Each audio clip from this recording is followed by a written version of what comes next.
오늘 우리에게 주시는 말씀은요, 지난주에 이어서 엘리사 이야기를 우리가 계속 다음 해를 넘기면서 읽는다고 말씀드렸어요. 왜? 엘리사라는 이름이 너무 좋아요. 엘리사, 하나님은 구원이십니다. 지금 구원을 바라는 시대예요. 어느 때보다도 그렇습니다. 지금은 은혜 시간이에요. 지금은 구원받을 만한 날이에요. 왜? 지금이 구원이 필요한 시절이기 때문에 그렇습니다. 지금은 하나님의 은혜가 넘실대는 시간, 하나님의 구원의 능력이 지금 우리 가운데 이전보다도 더 뜨겁게 역사하십니다. 그러니 하나님은 구원이시다라는 말이 더 절실하게 들려지는 계절이고 그런 시절입니다. 그래서 이 해를 넘기는 대강절 기간 그리고 새해를 맞이하는 한 2달 동안요, 엘리사, 하나님은 구원이시다라는 그 말씀에 집중하려고 합니다. 우리 옆에 있는 성도님들에게 믿음으로 서로 분명하게 얘기하셔요. 뭐라고요? 하나님이 구원이십니다. 하나님이 구원이십니다. 하나님이 구원이셔요. 다른 어떤 것도 아니고 하나님이 구원이십니다. 그리고 하나님이 구원하시는 그 믿음과 소망이 우리 가운데 있습니다. 자, 엘리사, 하나님의 구원에 관해서 얘기할 텐데요, 하나님의 구원, 거기에 펼쳐지는 이야기 중에서 오늘은 구원의 일을 이어받는 사람이에요. 하나님은 구원하시고요, 하나님의 구원의 일을 행하시는데 그 일을 하나님의 사람들을 통해서 하십니다. 전에는 엘리야라는 사람을 통해서 하나님이 구원의 일을 하셨어요. 그런데 이제는 엘리사, 하나님은 구원이시다라는 그냥 그 이름표를 다른 사람, 그 사람을 통해서 하나님이 구원의 일을 행하십니다. 오늘 본문을 보시면요, 성경을 보시죠. 여러분들 2장 1절부터 읽었는데요, 2장 1절 바로 앞에 17절 18절 1장 보시면 이렇게 되어 있어요. 왕이 엘리야의 전한 여호와의 말씀대로 죽고 저가 아들이 없으므로 여호람이 대신하여 왕이 되니 유다 왕 여호사밧 아들 여호람의 제2년이었더라 하래요. 이 얘기는 뭐냐면 유대와 이스라엘의 왕 이야기를 씁니다. 그 다음에 3장을 넘기셔서요, 3장을 보시면 3장 시작은 또 이렇게 돼 있어요. 유다 왕 여호사밧의 18년에 아합의 아들 여호람이 사마리아에서 이스라엘 왕이 되어 12년을 치리하니라. 1장의 마지막 그리고 3장의 처음은 이스라엘과 유다의 왕들이 누군지, 그 사람들이 도대체 얼마나 다스렸는지, 누구 아들이 왕이 됐는지가 1장의 끝 그리고 이 3장의 처음에 있습니다. 그건 그냥 간단해요. 한 줄이에요. 하지만 여기 2장, 그리 길진 않지만 25절까지, 2장 1절부터 25절까지 긴 이야기는 누구에 관한 이야기입니까? 엘리사에 관한 이야기입니다. 지난주에 얘기했어요. 너 아람에 가서 하사엘에게 기름 부어서 아람의 왕이 되게 해라. 너 예후에게 기름을 부어서 이스라엘의 왕이 되게 해라 하셨어요. 그리고 너 엘리사에게 기름 부어 너 뒤를 잇는 선지자가 되게 해라 라고 얘기하십니다. 세 가지 굉장히 중요한 일이에요. 아람이라는 이웃 나라의 왕을 세우는 일입니다. 이스라엘의 왕을 세우는 일이에요. 그리고 선지자를 만드는 일이었어요. 똑같이 있는 것 같지만 그때도 보면 분량을 보면 선지자 엘리사를 세우는 예가 좀 깁니다. 오늘 본문도 마찬가지예요. 역사를 어떻게 기록하는지 모르겠지만 적어도 열왕기하, 하나님의 사람들에게 이 역사를 전하는 방식은요, 왕들에 관한 이야기는 그리 중요하지 않습니다. 누구는 왕의 이야기가 중요해요. 뭐 이조실록 아니면 왕조실록, 왕들이 어떻게 했는지, 왕의 역사가 굉장히 중요하다고 생각하죠. 하지만 하나님이 역사를, 하나님이 다스리시는 이 세상을 어떻게 다스렸는지를 설명하실 때 왕의 이야기는 그리 길지 않습니다. 누가 왕이 되고 누가 그 다음 아들이 왕이 되고 그건 그냥 그렇게 알고 끝날 일이에요. 훨씬 더 중요한 것은 엘리사라는 선지자, 하나님의 구원의 역사를 이어받을 사람. 물론 왕도 하나님의 부르심 가운데 기름 부어서 그 일을 하시는 거예요. 하지만 열왕기상 적어도 오늘 본문은 여기 엘리사에게 훨씬 더 많이 집중하고 있습니다. 왕보다도 훨씬 더 중요해요. 이 사람에게 역사가 집중합니다. 역사를 연구하는 역사학자들은 별로 집중하지 않을지 몰라요. 하지만 이 역사를 기록하게 하신 하나님은 다른 왕들보다 엘리사, 하나님은 구원이시다라는 이 사람에게 집중하셔요. 예수님께서 이 땅에 오셔서 침례 받으실 때 물에서 올라오십니다. 물에서 올라올 때 하늘이 열려요. 그리고 비둘기 같은 성령이 임하시죠. 그리고는 얘기가 들려요. 하늘로부터 이는 내 사랑하는 아들, 내 기뻐하는 자예요. 나중에 변화산에 가셨을 때는 이는 내 사랑하는 아들, 내 기뻐하는 자, 세상은 그의 말을 들어라 라고 얘기하셔요. 여기 물에서 올라오는 이가 예수님만은 아니었을 겁니다. 하지만 예수님이 물에서 올라오실 때 하늘이 열리고 비둘기 같은 성령이 그 위에 임하시고 하나님의 음성이 들려요. 이 얘기는 뭡니까? 예수님이 그 물에서 올라오실 때 모든 하나님의 관심은 어디에 가 계셔요? 그 아들 예수 그리스도 나사렛의 그 청년에게 가 있는 거예요. 세상은 그 시간에 그 물에서 나오는 청년에 대해서 별로 관심 없었을 겁니다. 나사렛 목수의 아들 하나가 그냥 요단강에 가서 세례받은 거예요. 침례받은 거, 그냥 아무것도 아닌 사건 같아요. 하지만 하늘은 거기에서 열리고 비둘기 같은 성령은 그곳에 임하고 사람들이 이제껏 들어보지 못했던 하나님의 음성이 그곳에 들리기 시작합니다. 물에서 올라왔던 사람들이 뭐 얼마나 많겠습니까? 뭐 대단한 사람들이 물에서 올라왔을 거예요. 그 시간 세상의 역사 가운데는 별별 일들이 많았을 거예요. 온갖 정치적인 군사적인 역사들이 일어났을 거고 뭐 물에서 올라오는 굉장한 사람들이 있었겠죠. 하지만 하나님은 거기 그 나사렛의 청년 그 예수님에게 집중했던 것과 똑같습니다. 열왕기하 오늘 본문을 보면요, 왕들 그거 별로 중요하지 않아요. 여기 이 사람 하나 엘리야와 엘리사, 하나님의 구원의 일을 맡아서 또 하나님의 말씀을 전할 이 사람에게 역사는, 그리고 하나님의 눈은 집중되어 있습니다. 대한민국 지금 여기에 온갖 사람들이 스포트라이트를 받아요. 어제 뉴스를 뭐 잠깐 보니까요, 올 한 해 가장 정치적으로 유명했던 사람이 1등이 누구냐면요, 놀랍게도 조국 씨입니다. 그리고 2등이 문재인 뭐 이렇게 돼요. 3등은 누군지 잘 모르겠어요. 3등이 있고요, 4등이 뭐 황교안 대표 이렇게 되더라고요.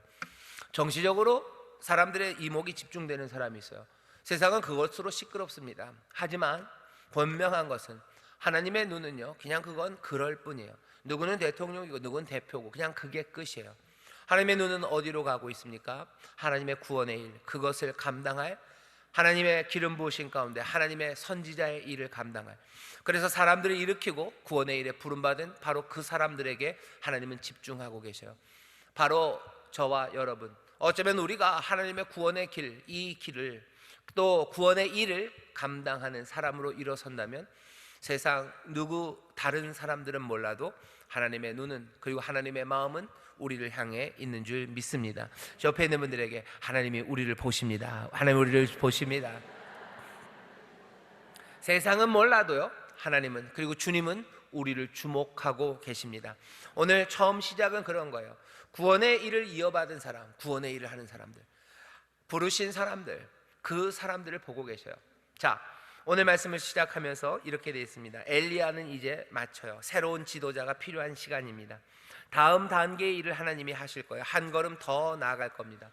엘리야가 이스라엘이 정말로 절박한 위기에 있을 때 아합과 이세벨이라는 나쁜 왕과 왕비 때문에 온 땅이 황폐해지고요, 하나님을 떠나는 그런 처참한 상황에서입니다. 사실은 근데 아합과 이세벨 때요, 이스라엘이 처참하다고 얘기하는데 하나님의 관점에서는 그렇지만 그냥 세상 관점에서 봤을 때 아합과 이세벨이 다스렸던 그 세상이 그렇게 그냥 암울한 시절은 아니에요. 왜냐하면 이세벨이랑 결혼했다는 게 한 증거입니다.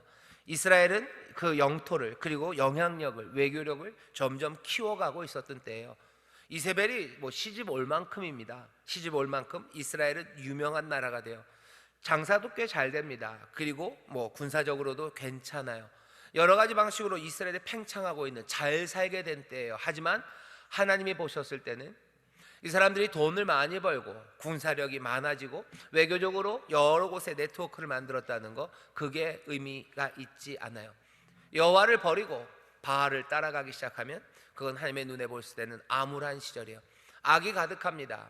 이 땅은 그냥 무너질 수밖에 없습니다. 아니나 다를까 아합과 이세벨이 만들었던 이스라엘, 그 이스라엘은 아합의 본을 따라서요, 하나님이 좀 참으셨기 때문이죠. 얼마가 지나지 않아서, 채 200년이 지나지 않아서 여기 이스라엘은 처참하게 아수르에게 멸망당하는 그 멸망의 길을 걸어갑니다. 하나님께서 이 땅에 새로운 사람들, 그리고 하나님의 일꾼들을 세우시는데 그 구원의 일을 행하는 건요, 꼭 세상의 기준으로 봐서 암울하고 어려울 때 그때만은 아닙니다. 우리나라가 보면 예전보다 먹는 것도 더 좀 잘 먹습니다.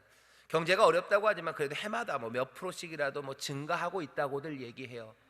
그리고 건강, 그리고 평균 수명도 점점씩 늘어나고요, 우리가 입고 있는 옷도 예전보다는 좀 좋습니다. 여러 가지로 뭐가 좀 좋아지는 세상인 것 같아요. 하지만 하나님이 보셨을 때는 암울하고요, 하나님의 구원이 점점 더 필요한, 은혜의 때, 구원의 날, 그 시간들이 우리 앞에 펼쳐지는 세상일 수 있습니다. 엘리야가 그 절망의 땅에서 하나님의 말씀을 전해요. 사람들은 비웃죠. 아이고, 아합, 이세벨 이제 좀 살만하다는 거야. 왜 엘리야 네가 난리냐? 왜 네가 괴롭게 하느냐? 우리 그냥 이렇게 살면 잘 사는데. 하지만 엘리야가 보았을 때, 그리고 하나님이 보았을 때 이스라엘은 잘 살고 있었던 게 아니에요. 하나님의 말씀을 떠나서 탐욕으로 제 입속을 차리며 삽니다. 이익을 따라, 입속을 따라 살면 너희가 잘 살 거라고 세상이 얘기해요. 그리고서는 증거를 갖다 내는 거죠. 이거 봐라, 이익을 따라 살아가니까 너도 잘 살 뿐만 아니라 온 나라가 부국강병 더 잘 살아지지 않냐라고 얘기합니다. 하나님 볼 때는 그건 말이 안 되는 거예요. 네 입속을 따라 산다고 누가 하나님이 그렇게 얘기하신 적이 있습니까? 사실은 우리의 양심도 그렇게 얘기하지 않아요. 하지만 어느샌가 내 이익을 따라 살아가는 것이 나에게도 좋고 우리의 이익을 따라 살아가는 것이 모두에게 유익이 된다는 그 거짓말, 말도 안 되는 거짓말에 사람들은 속아 삽니다. 그냥 그런가 보다라고 해요. 하지만 엘리야는 일어서는 거예요. 아니, 그래서는 안 돼요. 여호와만이 하나님이셔요. 여호와의 말씀을 따라야 돼요. 여호와 은혜롭고 자비롭고 그 긍휼하신 분이 뭐라고 얘기했냐는 거예요. 이 속을 따라 살아라라고 얘기했냐? 아니지 않냐는 거죠.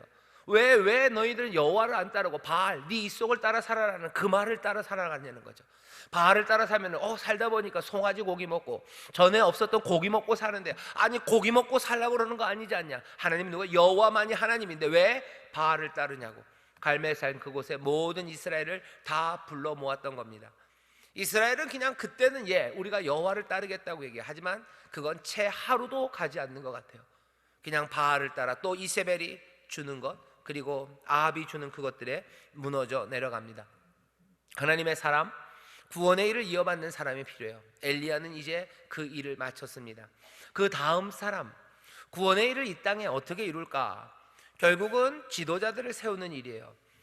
지도자 세우는 일이다. 그러니까 여러분들 갑자기, 여태까지는 담임 목사가 뭔가 흥분한 것 같아요. 긴장했다가 지도자 세운다니까 마음에 안심을 축 해요. 왜? 나는 아니구나. 나는 아니구나. 그래, 지도자 니들이 잘해라 라고 생각하시는데 그러지 않아요. 계속해서 말씀드립니다. 우리를 어떻게 부르셨어요? 택하신 족속이에요. 왕 같은 제사장이에요. 우리를 왕으로 부르시고 제사장으로 부르셨어요. 증거는 뭐라고요? 우리에게 물 붓듯이 기름을 부으셨어요. 성도들은 다스립니다. 우리가 다스려요. 구원의 일을 하는 사람에게 하나님의 역사의 모든 집중을 그들에게 하는 이유는 뭐예요? 그들에게 성령을 부으셨기 때문이에요. 이 사람들을 이 땅에 다스리는 일로, 이 땅의 구원과 회복을 누구에게? 기름 부은 그 사람들에게 맡겨 놓으셨기 때문입니다. 구원의 일을 이어받은 사람들, 지도자는요, 담임 목사에 관한 이야기가 아닙니다. 성령으로, 아들의 영으로 우리를 부으시고 채우시고 그리고 부르셨기에 여기 있는 저와 여러분 모두가 다 구원의 일을 이어받은 바로 엘리사 같은 사람들인 줄 믿습니다. 좌우에 계신 분들에게 우리가 구원의 일을 이어받았습니다. 우리가 구원의 일을 이어받았습니다. 구원하는 일을 이어받은 사람은 우리예요. 증거는 뭡니까? 우리 가운데 부으신 성령의 충만함이에요. 지도자는 어떻게 해야 되죠? 우리가 잘 아는 대로입니다. 성경이 말하는 거, 나 자신이 아니라 하나님을 더 많이 사랑하는 사람들, 그 사람들이 제사장들이에요. 그 사람들이 지도자들입니다. 나 아니에요. 나보다 하나님 더 사랑합니다. 마음이 깨끗해야 됩니다. 하나님의 말씀, 그 말씀으로 살아가야 됩니다. 긍휼한 마음 가져야 됩니다.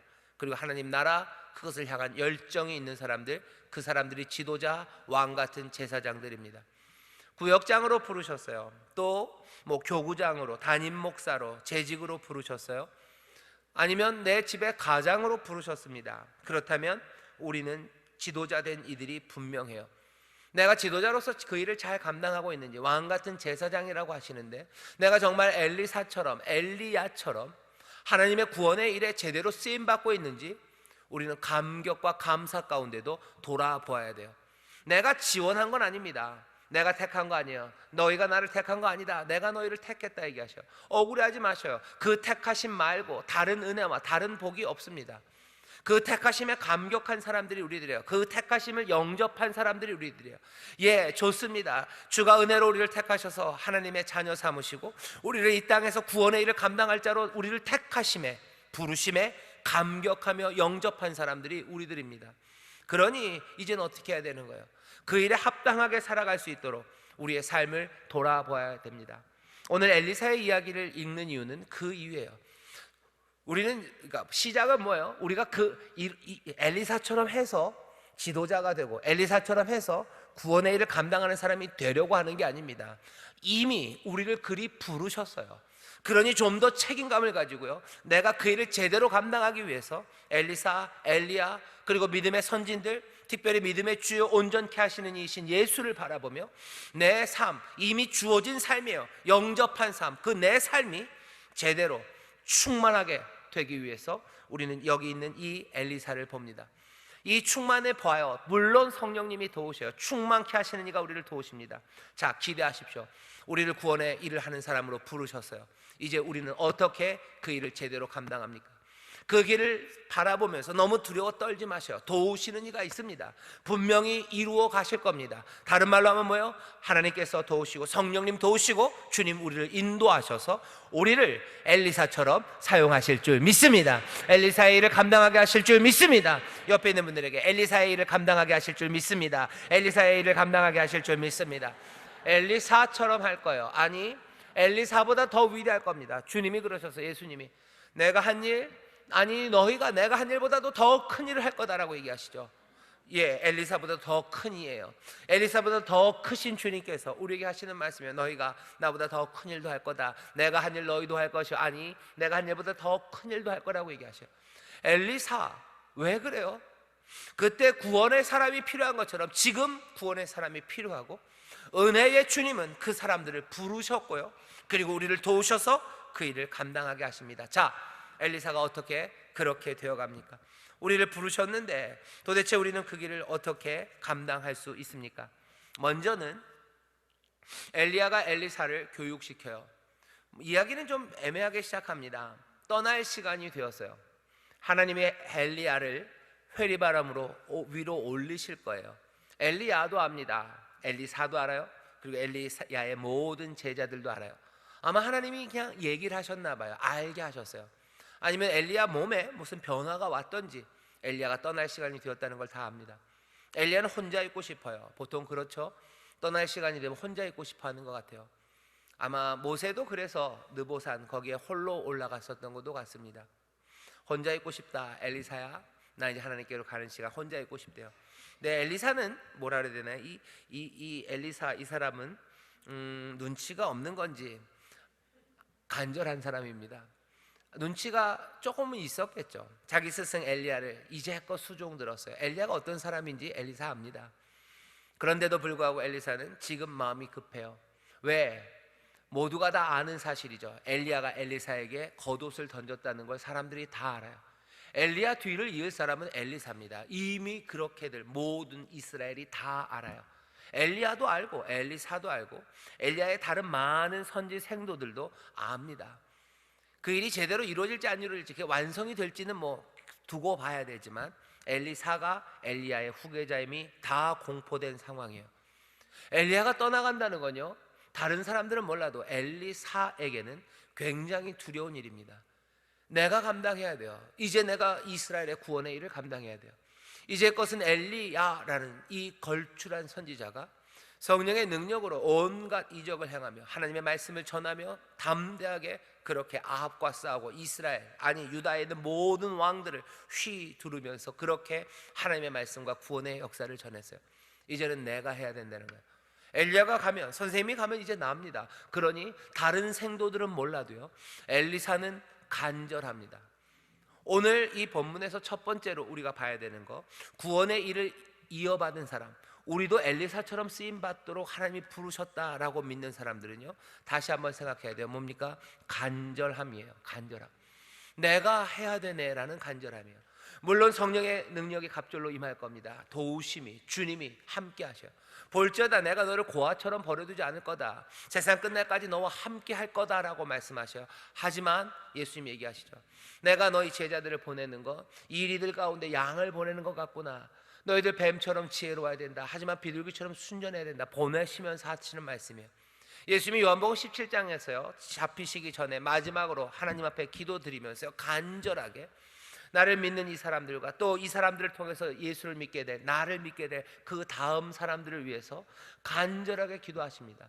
저들도 우리와 하나 되게 하소서라고 기도해요. 저들이 믿음을 잃어버리지 않게 하여 주시기를, 저들이 맡긴 사명 감당하기를 예수님 간절히 기도하십니다. 왜 그러신 거예요?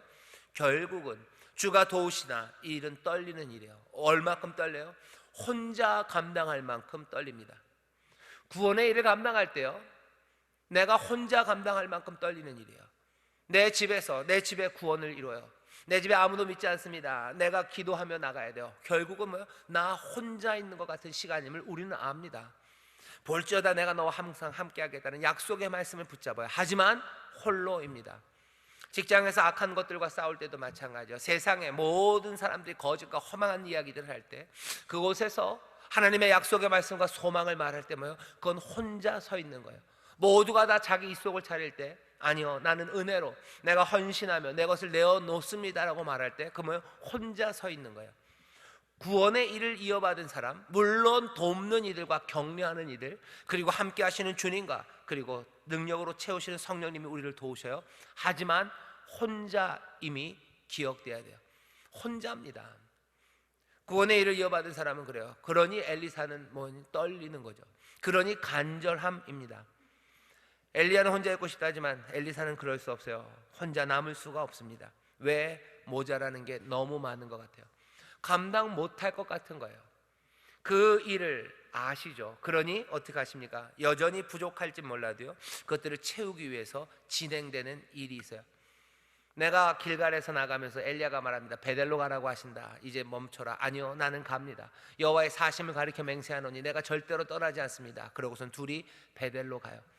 베델로 갔다가 어디로 가요? 이제 또 여리고로 갑니다. 여리고에서 요단으로 가요. 그리고 요단 강을 건넙니다. 그 모든 여정에서요, 오늘 본문을 보면 길을 가며 사람들이 말을 해요. 사람들이 아니라 둘이 말을 합니다. 2장 11절에 이렇게 돼 있죠. 두 사람이 행하며 말하더니 호련히 불말들이 두 사람을 격하고 엘리야가 회리바람을 타고 승천하니라. 두 사람이 어떻게 해요? 행하며 말해요. 걸으며 말합니다. 여기는 2장 11절에만 있지만 이 이야기는 아마 길갈에서 떠나면서 요단을 건너 그 회리바람이 엘리야와 엘리사를 띄워놓고 엘리야만 데려갈 때까지 그 길에서 둘은 뭐예요? 말합니다. 엘리야가 말해요. 그리고 엘리사는 듣습니다. 어쩌면 엘리사도 뭔가 말을 했을 겁니다. 오고 가는 말들이 뭐였는지 그 얘기를 다 알 수는 없어요. 하지만 이 여정이죠, 이 걸어갔던 여정을 보면 엘리야와 엘리사가 무슨 이야기를 했을지 알아요. 내가 혼자 남을 겁니다. 구원의 일을 내가 감당해야 됩니다. 물론 성령이 도우시고 또 믿음의 사람들이 내게 힘이 될 거지만 결국 내가 혼자 그 일을 할 거라는 그 두려움과 떨림이 있어요. 하지만 그 두려움과 떨림의 사람이 간절함으로 주 앞에 나올 때 우리에게 주시는 건 뭐예요? 이야기예요. 이야기가 임합니다. 함께 말하기 시작해요. 처음 시작은 어디서 떠났답니까? 여기 길갈에서 떠났대요. 길갈은 어디죠? 여러분들 아십니까? 길갈이 가장 유명한 것은 요단강을 처음 건너서요, 이스라엘 사람들이 여호수아와 함께 요단강을 건넙니다. 홍해를 갈랐던 것처럼요, 모세가 갈른 건 아니죠. 하나님의 바람이 갈랐죠. 모세를 통해서, 모세라는 지도자를 통해서 홍해를 마른 땅으로 건넌 것처럼요, 그 다음 지도자 여호수아가 또 그 요단강을 여기 이스라엘 백성들과 함께 마른 땅으로 건너요. 제사장들이 앞에 언약의 궤를 치고 그 발에 요단강에 발을 넣었을 때 요단강이 마르기 시작했어요. 사람들 말로는요, 그 요단강이 말랐던 그때는 요단강이 가장 수위가 높았던 때래요. 겨울엔 눈이 녹고 수위가 높고 그리고 그래서 많이 흐르는 그 시간들이었어요. 하지만 하나님의 능력이 역사하니 여호수아가 그 길을 건넙니다. 그리고는 강을 건너고서요, 그 강 옆에다가 뭘 세웠어요? 돌 12개를 세워 12지파를 상징하는 돌을 세우고 거기를 길갈, 하나님의 역사를 거기서 기억하라고, 이 후대는 기억해야 된다 그러면 길갈을 갑니다. 엘리야와 엘리사가 길갈에 갔어요. 길갈에 가서 분명히 그 돌 그 앞에 섰을 겁니다. 아마 여호수아 얘기했겠죠. 모세 그 다음 지도자. 하지만 하나님께서 능력으로 함께 하셔서 이 길갈에서 하나님 역사를 보이지 않았니? 어쩌면 두려워 말아라. 여호수아에게 임했던 것처럼 내가 떠나도 이제 하나님께서 너에게 능력을 주실 거다. 어쩌면 그 말을 했을 겁니다. 길갈은 또 뭘 한 곳이에요? 이제 약속의 땅에 처음 들어와서요, 이스라엘이 할례를 행한 곳입니다. 길갈은 그곳이에요. 하나님의 역사를 기억해요. 그리고 할례를 행합니다. 할례, 광야를 사는 40년 동안은요, 거기서 태어난 아이들을 8일째 되는 날 할례를 해야 되죠. 근데 할례를 광야에서는 할 수가 없었어요. 왜냐하면 당연하죠. 광야는 너무 불안정합니다. 갑자기 할례를 했는데 구름기둥이 둥 뜨면 어떻게 해요? 애가 정신 없어요. 그러니 광야 40년 동안 할례가 없었습니다. 길갈 그 땅에 들어가서 이제는 하나님이 할례를 행하래요. 그러면서 애굽의 수치를 몽땅 다 이제는 없애겠다고 얘기하셔요. 애굽에서 당했던 수치는 뭐죠? 그들의 살았던 삶의 두려움이에요. 두려움과 염려입니다. 그리고 노예처럼 살아갔던 그 삶의 모든 수치를 제하겠다고 그 땅 길갈에 가서 뭐 하는 거예요? 할례를 행해요. 길갈에 가서 얘기할 게 얼마나 많은지 몰라요. 하나님께서 애굽의 수치를 제하신 것처럼 지금도 남아있는 이 바알 때문에 일어나는 이 모든 두려움과 이 죄와 이 모든 이 허망함을 하나님이 제하실 거다. 엘리사야, 구원의 일이 이루어진다라고 얘기하셔요. 길갈에서의 할례는 두려운 일입니다. 왜? 광야는 그나마 사람이 없는 땅이에요. 하지만 가나안 땅은 사람이 많습니다. 사람이 없는 광야라는 건요, 살기도 척박하지만 사실은 공격당할 일도 별로 없어요. 왜? 어차피 사람이 없으니까. 하지만 광야는 다르죠. 여리고 앞에 사람들 사는 동네에서요, 40년 동안 할례를 안 했으니 제일 어린 아이가, 그러니까 제일 어린 애는 1살짜리가 아마 할례를 했을 거고요, 제일 나이 많은 사람은 40살짜리 아저씨가 할례를 했을 거예요. 40살, 30살, 20대, 30대 몽땅, 그러고 보면 힘께나 쓴다는 청장년들은 몽땅 다 할례를 했어요. 어디? 적의 땅에 들어가세요. 적의 땅에 들어갔으면 더 조심해야 됩니다. 광야는 그나마 괜찮아요. 어차피 사람 없으니까. 그런데 적지에 들어가세요. 모든 청장년이 몽땅 다 할례를 했어요. 이건 며칠 동안 꼼짝도 못하는 겁니다. 예전에 한번 그랬던 적이 있어요. 레위와 시므온이 꼬신 거죠. 다나 자기 누이를 겁탈한 그 세겜족 얘기하는 거예요. 할례 안 하면 결혼 못 한다. 니네 할례해라. 그러니 어떻게 해요? 할례를 몽땅 다 했어요, 세겜이. 그러고 나서 어떻게 해요? 꼼짝 못할 때 레위와 시몬이 가서 그 아예 족속을 전멸을 시켜버립니다. 그럴 수밖에 없죠. 할례를 했는데 남자들이 어떻게 일어납니까? 못 일어나요. 꼼짝도 못합니다. 걷지도 못해요.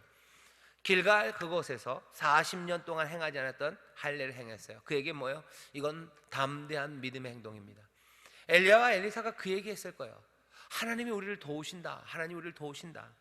모세를 도우셨던 것처럼 여호수아를 도우셔. 엘리사야, 염려하지 말아라 라고 위로하고 격려했을 거예요. 또 뭐라고 얘기해? 우리 여기서 할례를 행하지 않았냐? 그러고서도 어떻게 우리 망하지 않았다는 거예요.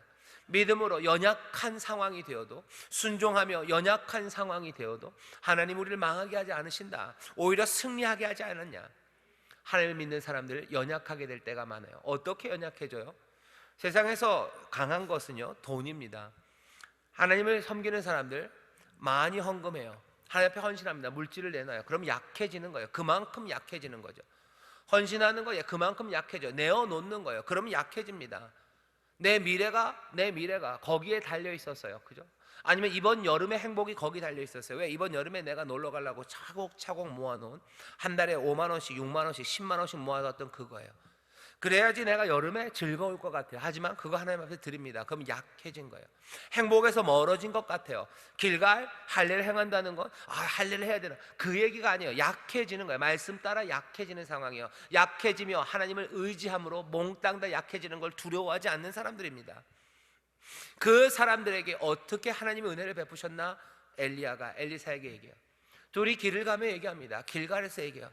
우리의 수치를 제하게 하시려고 하나님은 뭐예요? 우리를 약하게 하셨어요.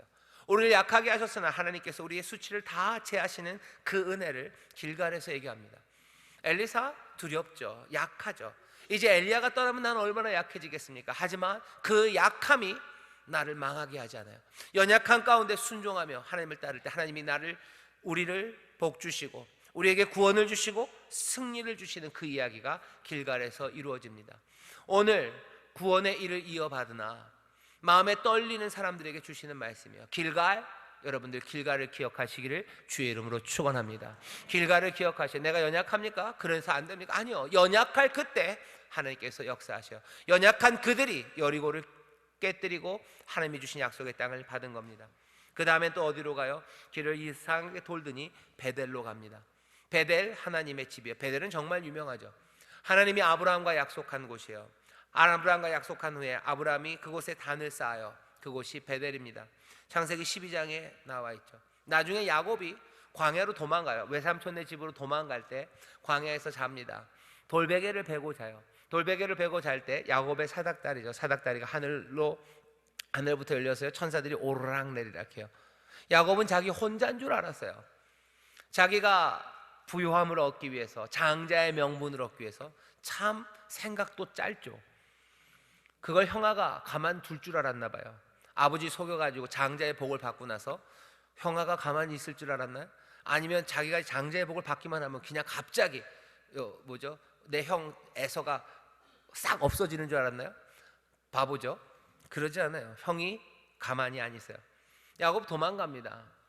외삼촌네 집으로 간다고 하지만 그 길이 무슨 KTX 타고 가는 게 아니에요. 광야를 지나가는 겁니다. 광야 가도 어떻게 될지도 몰라요. 거기까지 갈 수 있을지도 몰라요. 혼자 외롭게 광야를 걷는 그 야곱이 돌베개를 베고 잠을 잘 때 거기 사닥다리가 오르락 내리락 하는 것을 봐요. 뭘 아는 거예요? 내가 혼자가 아니에요. 내가 혼자가 아니에요.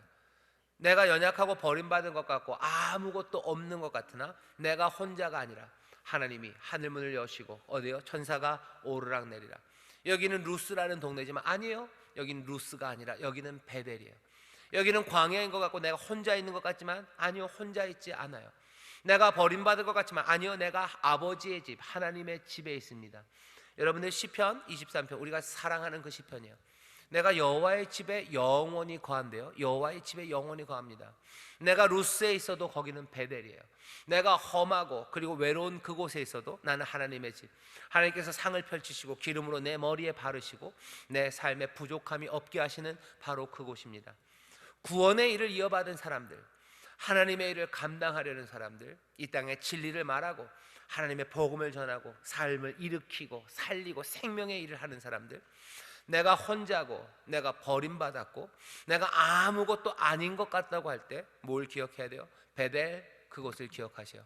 하나님의 약속을 기억하셔요.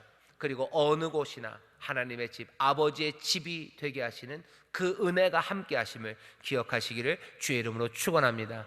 나 혼자 울고 있을 때 아니에요. 거기는 베델입니다. 구원의 일을 하다가 나 혼자 지쳐 쓰러져 있을 때 거기는 어디요? 거기는 베델입니다. 하나님의 약속이 그리고 하늘문이 그곳에 열리는 줄 믿습니다. 천군과 천사가 함께 하시는 줄 믿습니다. 좋으신 아버지가 거기 계신 줄 믿습니다. 구원의 일을 하는 사람들 기억하셔요. 베델을 기억하셔요. 그리고 어디로 데려갑니까? 여리고로 가요. 여리고는 잘 아는 곳입니다. 가나안에서의 승리, 놀라운 기적의 승리가 있었던 곳이 여기 여리고예요. 여리고는 어떻게 승리했죠? 하나요. 하나님의 말씀에 이스라엘이 철저하게 순종했어요. 요단강을 건너고 할례하고서요, 어쩔 줄 몰라요. 아마 꽤 아팠을 겁니다. 어기적 그 사람들 그 성을 돌았을 거예요. 말한 대로 명한 대로 아무 말 안 해요.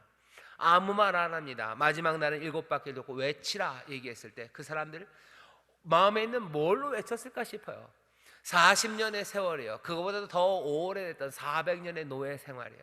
광야를 거치면서 하나님의 은혜도 보았고 하나님의 진노도 보았고 그 척박하고 어려운 땅에서 이 사람들 하나님의 은혜만 붙잡고 여기 왔어요. 약속만 붙잡고 왔어요.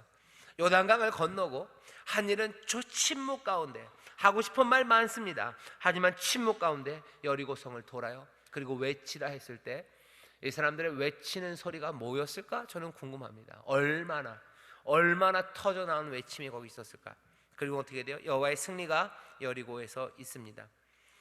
여리고를 기억하래요. 힘들고 어렵고 할 말 많아요. 하지만 침묵 가운데 순종했던 여리고입니다.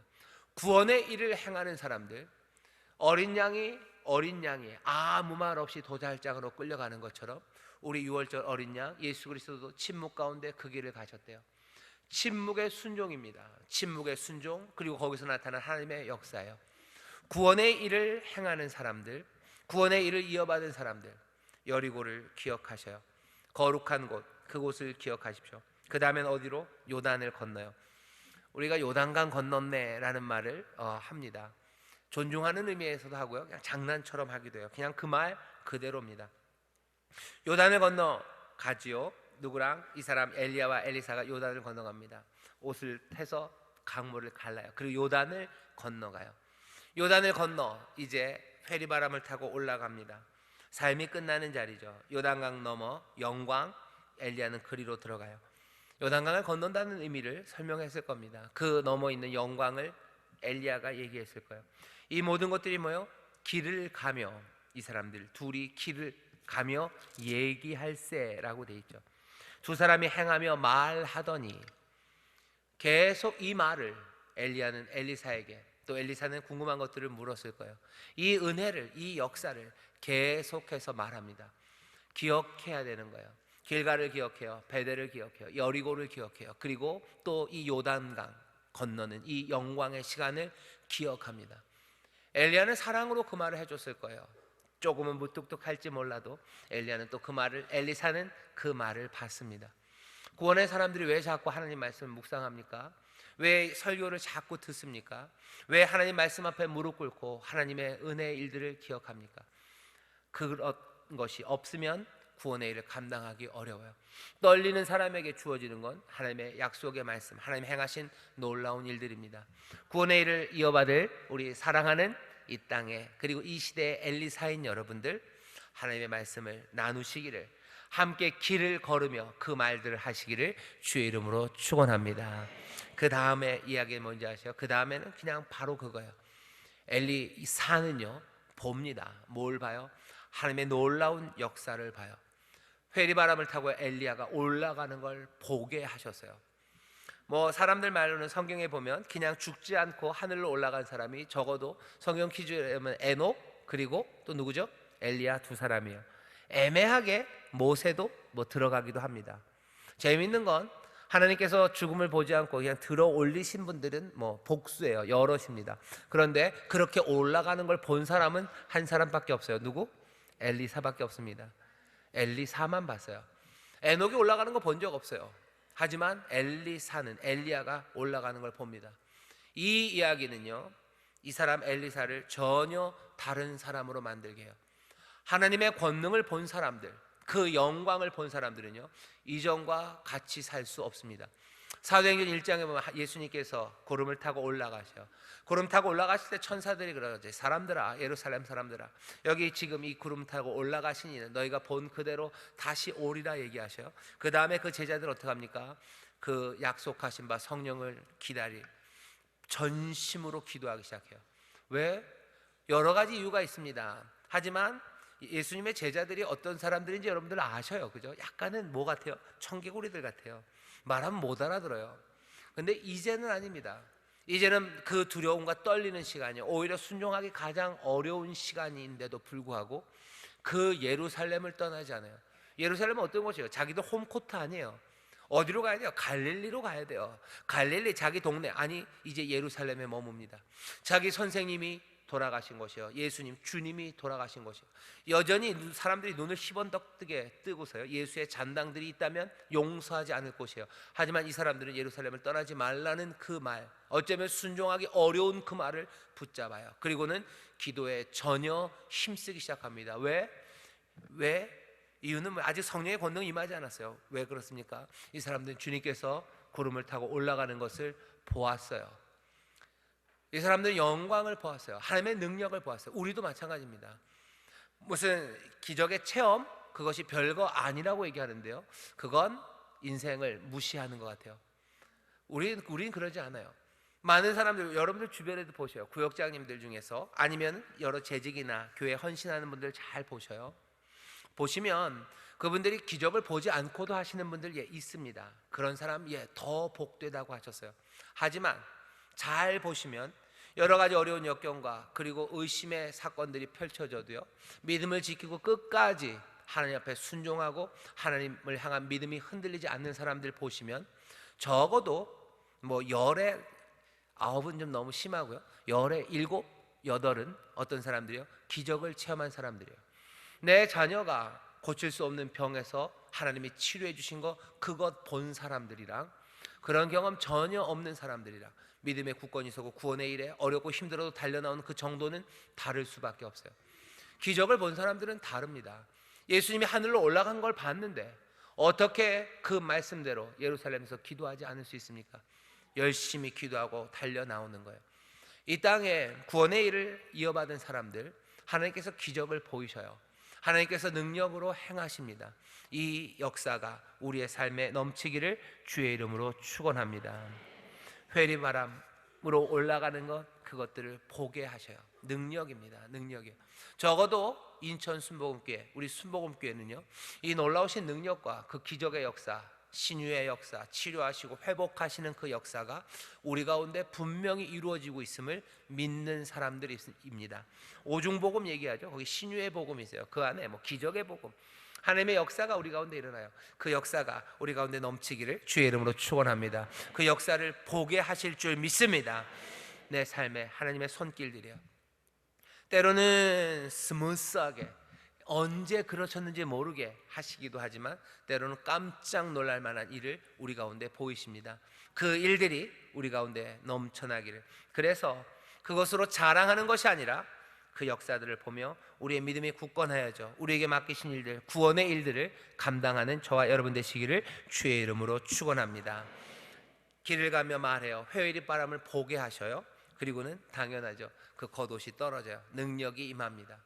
겉옷을 주셔요. 그러니 어떻게 합니까? 요단강을 엘리야가 갈라서 건넌 것처럼 엘리사도 그 강을 갈라서 건너요. 구원의 일을 이어받은 사람들 길을 가며 말합니다. 그리고 또 어떻게 해요? 놀라운 기적을 보게 하셔요. 그리고 마지막 엘리사가 그렇게도 기대했던 성령의 충만한 능력, 그 권능을 덧입혀 주셔요. 구하셔요. 그리고 찾으십시오. 그리고 문을 두드리십시오. 구하는 자, 찾는 자, 문을 두드리는 이에게 이것을 분명히 주십니다. 내가 배운 것만 갖고는 안 됩니다. 내가 사람들에게서 배운 경험만 갖고는 안 됩니다. 뭐가 필요해요? 하늘로부터 떨어지는 게 필요해요. 하늘로부터 임하는 게 필요합니다. 내가 구원의 일, 세상을 돕고 싶죠. 세상을 돕고 싶어서 내가 좋은 것들 배울 수도 있고요, 여러 가지 것들 마련할 수 있어요. 긁어 모으고 힘들지만 이것들 모아서 남들 도와주고 싶어요. 하지만 이것만 가지고는 안 됩니다. 성령의 권능, 하늘로부터 오는 것, 힘과 능으로 되지 않아요. 만군의 여호와께서 말씀하십니다. 이는 힘으로 능으로 되는 것 아니고 오직 나의 신으로 된대요. 너희가 물로 세례를 받았지만 이제 몇 날이 못 되어 성령으로 세례를 받는다고 하셨어요. 성령이 너희에게 임하시면 너희가 권능, 힘, 능력을 받아서 예루살렘, 유대, 사마리아와 땅끝까지 이르러서 내 증인이 되게 하신답니다. 이 능력, 하늘로부터는 능력은 어떻게 받습니까? 그거 달랬더니 엘리야가 그래요. 너 참 어려운 걸 구하는구나. 왜? 엘리야가 줄 수 있는 게 아니에요. 이건 하늘로부터 오는 겁니다. 하늘로부터 와요. 그런데 놀라운 건 은혜로 물 붓듯이 부어주셔요. 구하는 자에게 주시지 않겠느냐? 구하는 자에게 성령을 주시지 않겠느냐? 무슨 얘기? 주신다는 겁니다. 구하셔요. 찾으셔요. 그리고 문을 두드리십시오. 그러면 위로부터 그 옷이 떨어지듯 하나님의 능력이 우리 가운데 임하셔서 우리로 구원의 일을 감당하게 하시는 줄 믿습니다. 우리는 그리스도 안에서 새로운 피조물이에요. 외모로 보면 별것 아닐지 모릅니다. 왕도 아니에요. 아무것도 아닌 것 같아요. 하지만 누구든지 그리스도 안에 있으면 새로운 피조물이요. 보라, 이전 것은 지나갔어요. 새 것이 되었어요. 어떤 새 것입니까? 이제 그리스도께서 새로운 직책을 주신다고 그러셔요. 말씀을 부탁하셨다고, 맡기셨다고 그랬어요. 우리는 새로운 사람이 어떤 사람? 그리스도께서 직책을 준 사람, 그리스도께서 말씀을 맡기신 사람. 그래서 그리스도를 대신하여 사신이 되어 그리스도의 말을 전하는 사람으로 우리를 부르셨어요. 구원의 일은 그렇게 이루어집니다. 말씀과 직책을 우리에게 주셨으니 구원의 일을 하는 사람들답게 이제 말하기 시작하세요. 그리스도의 말을 합니다. 어떻게 그냥 할 수 있다고요? 떨리는 일이라고 그랬죠. 그러니 어떻게 해요? 길을 가며 이야기합니다. 말씀을 묵상하며 하나님의 역사를 기억합니다. 또 뭐라고요? 하나님의 기적과 능력을 보게 하시니 그 안에서 믿음 굳게 하시고 성령에 충만하게 부으시는 그 능력 따라서 그리스도를 대신하여 그리스도의 사신이 되어 나에게 맡겨진 직책 그대로 구원의 일을 위해서 그리스도의 말, 그 말을 전하셔요. 구원의 말을 전하십시오. 엘리야 선지자입니다. 구원의 말을 전하며 한 걸음 한 걸음 나아갈 때 하나님의 역사가, 그리고 세상을 바꾸시는 하나님의 능력이 우리의 삶 가운데 이루어질 줄 믿습니다. 이 땅에 어려운 일 많아요. 하지만 그 어려운 곳에 그리스도 구원의 일, 구원의 말을 전할 사람은 다른 사람이 아니라 우리에게 그 직책을 맡기셨습니다. 우리에게 그 말씀을 부탁하셨습니다. 이제 떨리나 그 말씀 묵상하며 그 기적을 보며 성령의 충만함을 받아 가는 곳마다 구원의 말을 전할 때 하나님의 역사가 넘쳐나게 될 줄 믿습니다. 기적이 일어날 줄 믿습니다. 성령님 함께 하실 줄 믿습니다. 기도하겠습니다. 하나님 감사합니다. 여기 하나님의 사람들 성령의 기름 부으심으로 충만하게 하시고 아버지 하나님의 역사를 묵상하며 아버지 하나님의 말씀을 함께 나누며 하나님의 기적을 보며 하나님의 복음을 전하는 그리스도의 사람들 되게 하여 주시옵소서. 성령이 임하심으로 권능을 얻게 하실 줄 믿습니다. 그 권능으로 증인되게 하실 줄 믿습니다. 주여 우리를 통하여 하나님의 새 일이 이루어지는 것들을 보게 하실 줄 믿사오니 영광 받으시고 우리에게는 감사와 감격이 넘치게 하여 주옵소서. 감사드리며 예수님 이름으로 축복하며 기도하옵나이다. 아멘.